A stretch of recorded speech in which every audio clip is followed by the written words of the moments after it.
The home team right there who will be opening up for Bill Murray in 2026, April 18th. I forgot exactly where they'll be performing, but yes, there is a show in Salt Lake City, April 18th. It's on our concert calendar at riverbendmediagroup.com/calendar.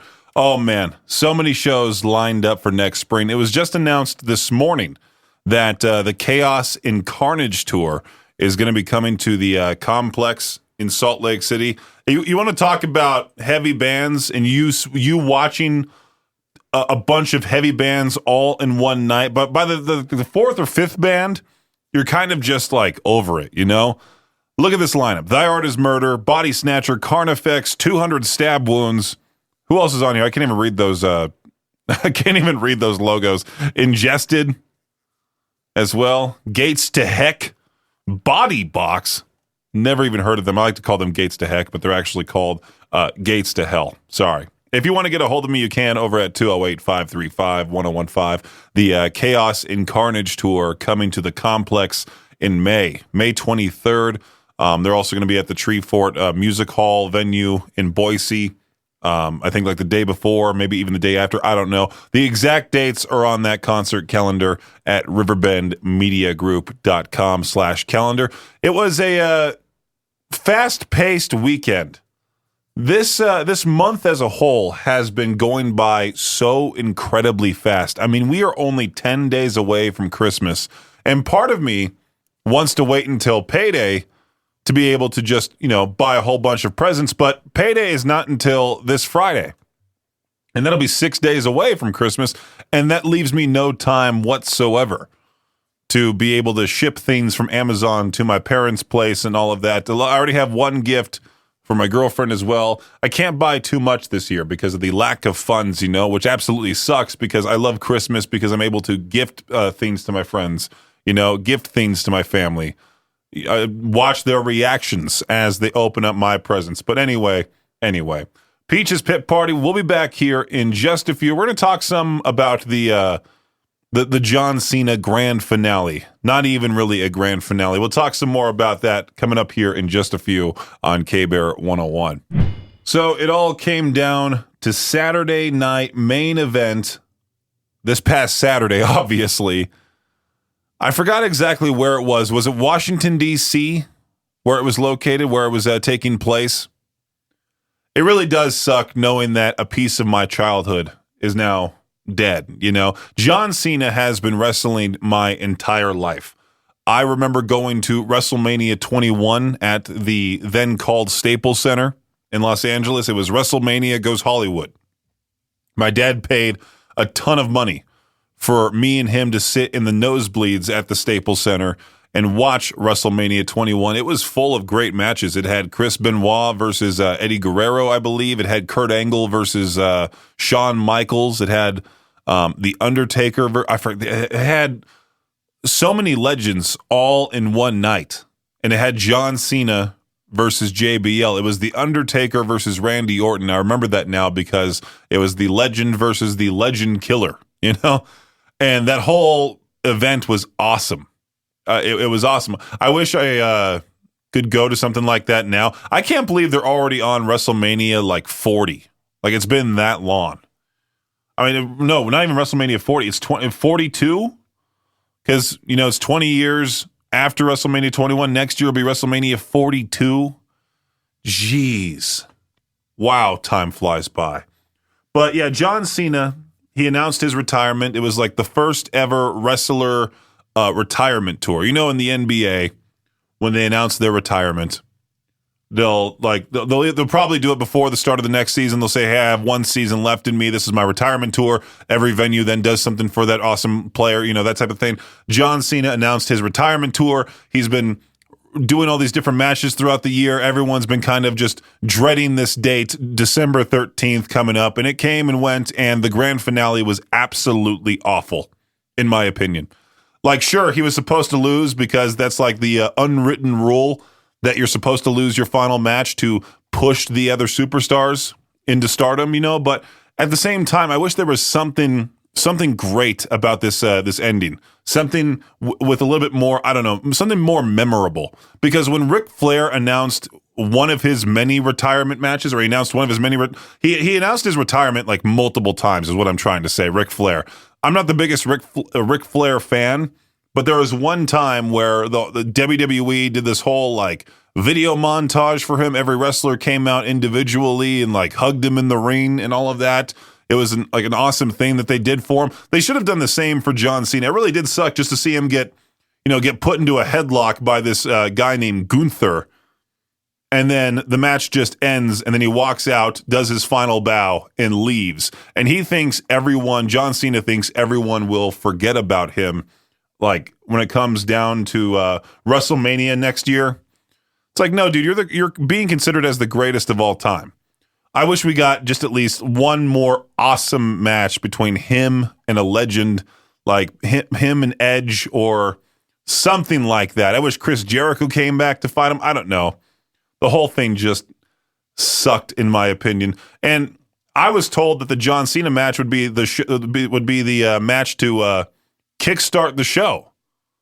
But then, so Saturday night, I'm rushing my girlfriend around town, trying to get what we need to get done so we can rush back to my place and sit down and watch his match before it goes on live, and then everyone starts posting about it on social media. We get back to my place, and sure enough, yeah, the whole thing's at the very end. I'm like, we rushed for no reason at all. Again, John Cena, a huge thank you to that guy for an awesome, awesome career. Let's play some Hollywood Undead Savior right now. Last night, we saw the emergence of one of the craziest stories, I would say, ever. There was this story that popped up saying that two people were found dead inside Rob Reiner's house. Then, all of a sudden, I come to find out a little bit later that those two people were, in fact, Rob Reiner and his wife, Michelle.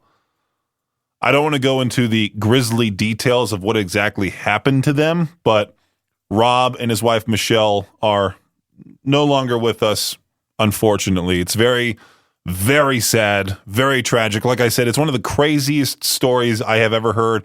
And I was looking at Rob Reiner's filmography. I mean, I know he started out in All in the Family, and then he went on to direct This Is Spinal Tap, then The Princess Bride. Oh, actually, no. This is Spinal Tap, then Stand By Me, then The Princess Bride, and then When Harry Met Sally, he also did Misery, A Few Good Men. This guy was on a roll. He also was in The Wolf of Wall Street. Like, I'm just looking at this here. Jeez. So many different movies. I didn't realize he did the Andre the Giant documentary, too. I'm just scrolling down here, looking at his different works. The Enforcer with Clint Eastwood, another movie. What a tragic, tragic tale. I wish I could talk about it more, but yet again, I don't want to really go into the grisly details of it. Their son has been arrested. Nick Reiner has been arrested. I think I saw his bail was set at $4 million. Oh, man, truly, truly tragic. All I can say is rest in peace to Rob Reiner and his wife, Michelle.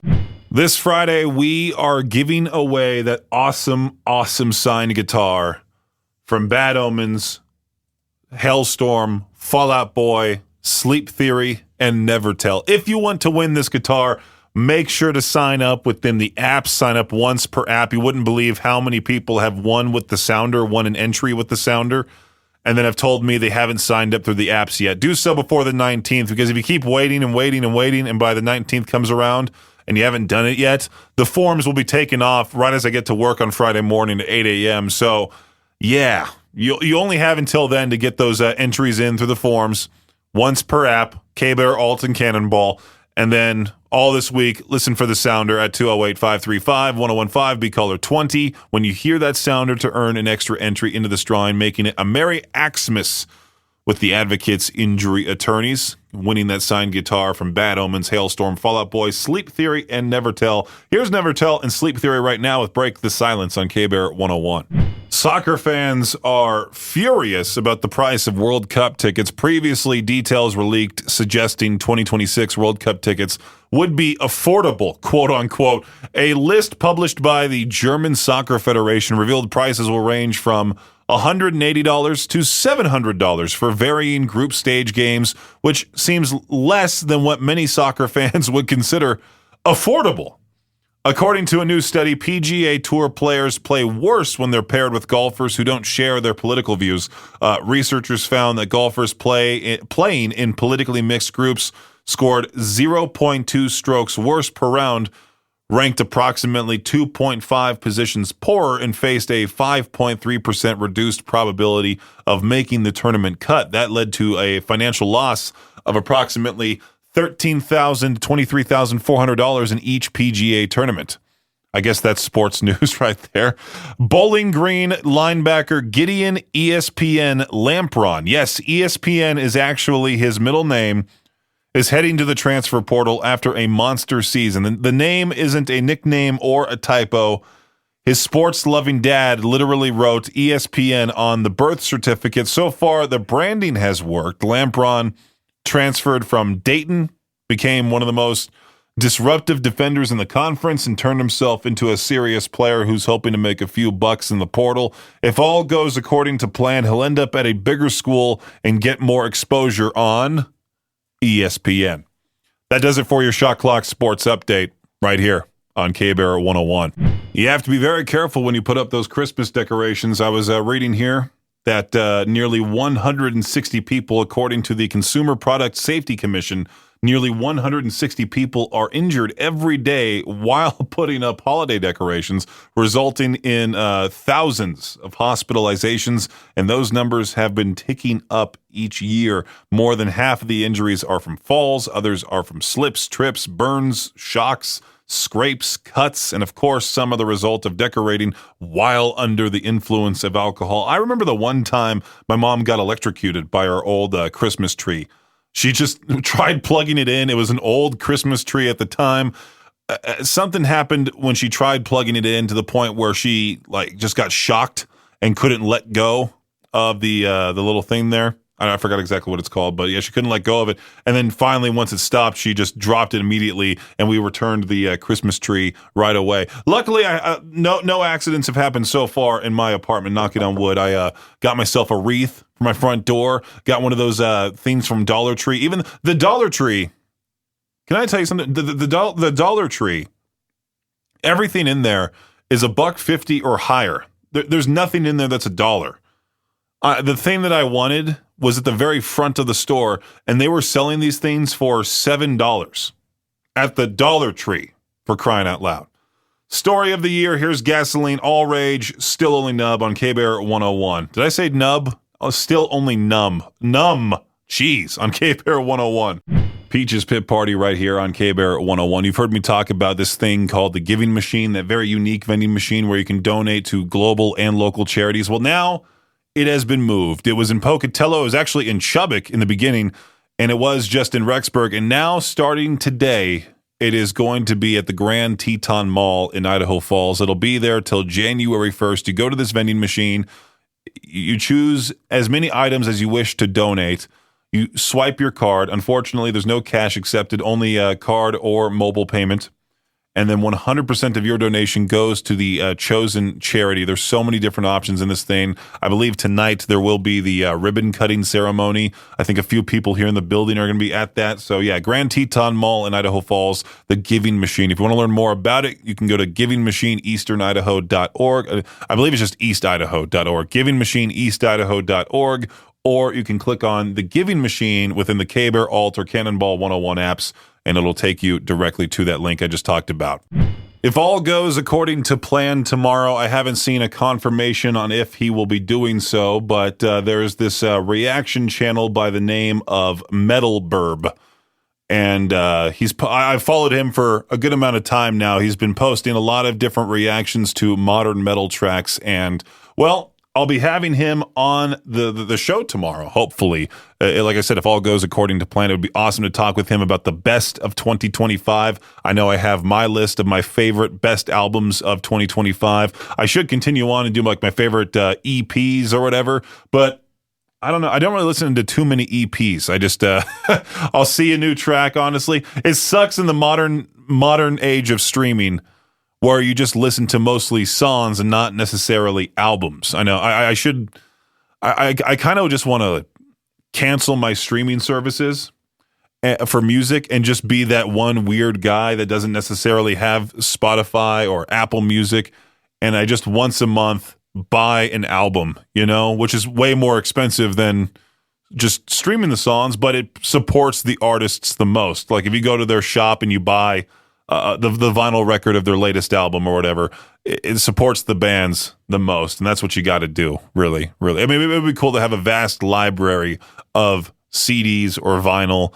It'd be awesome to have a whole bunch of CDs. I've seen some people post in the K-Bear 101 Idaho Rock and Metal their CD collections before, and it's awesome. It's awesome. But yeah, Metal Burb should be on the show tomorrow. I'll hopefully get that whole conversation quickly uploaded to our YouTube at K-Bear 101 RMG. All right, I got to talk about this story because it annoyed me and also cracked me up at the same time. I related to this guy because I remember when I went like 5 miles per hour over the speed limit. I was going 30 and a 25, and magically I was pulled over. It was at the time where I had the California license plates, and I'm sure the cop is all like, "Oh, look at that. Let's get him. Send him back to where he came from." There's this 86-year-old dude in England just out for a walk by a lake, minding his own business. A gust of wind blows a leaf straight into his mouth. Not his fault, not littering, so he spits the leaf out. That's it. That's the whole crime, right?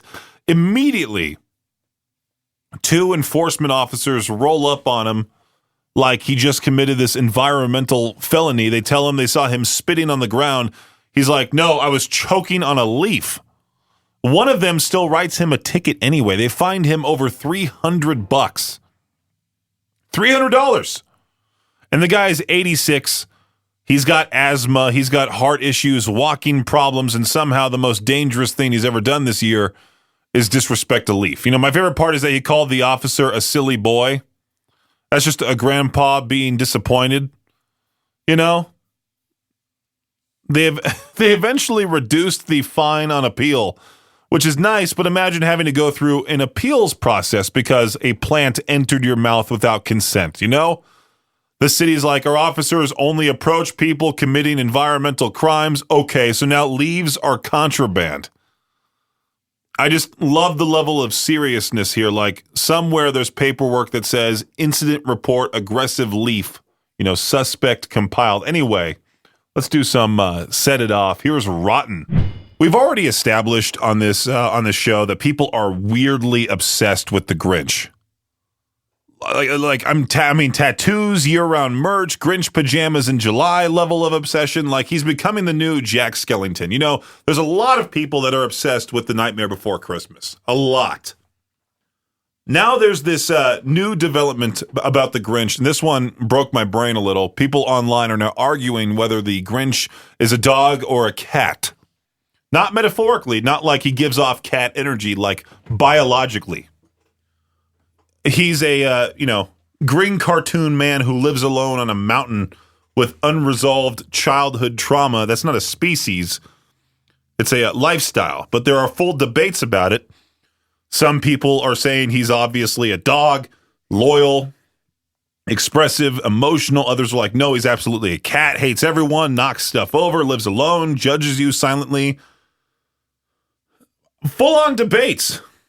I can imagine someone just like curating a nice college essay about this type of thing. Netflix apparently made this worse because people are analyzing his movements, his posture, his facial expressions, like they're doing a nature documentary. Notice how the Grinch retreats to his cave when overstimulated.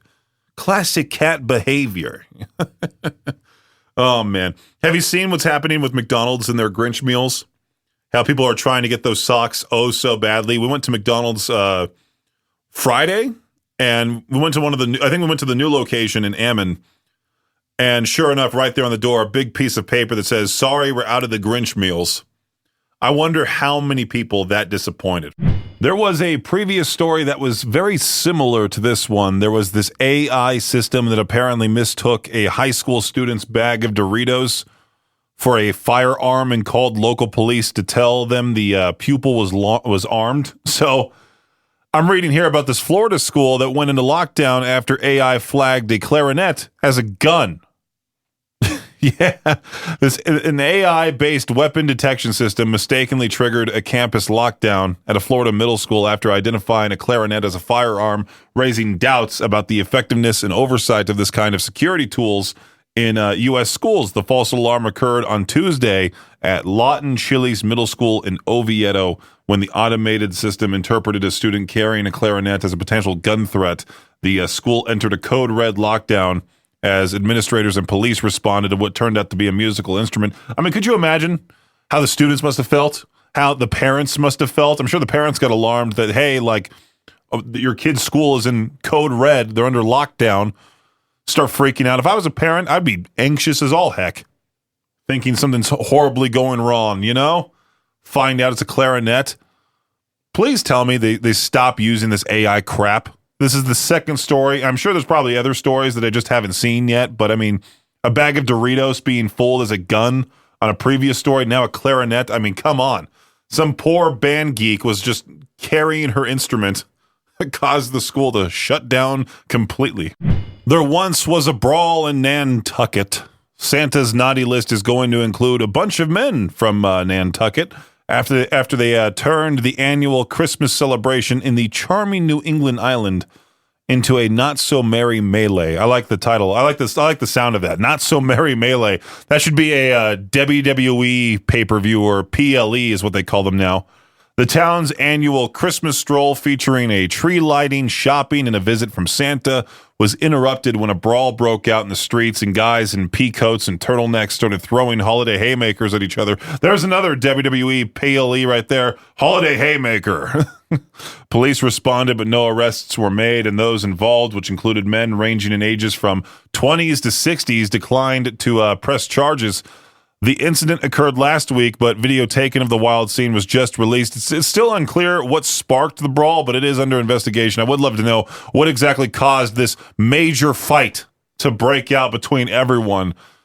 I'm trying to think of a Christmas Royal Rumble joke, but never mind. Let's just move on.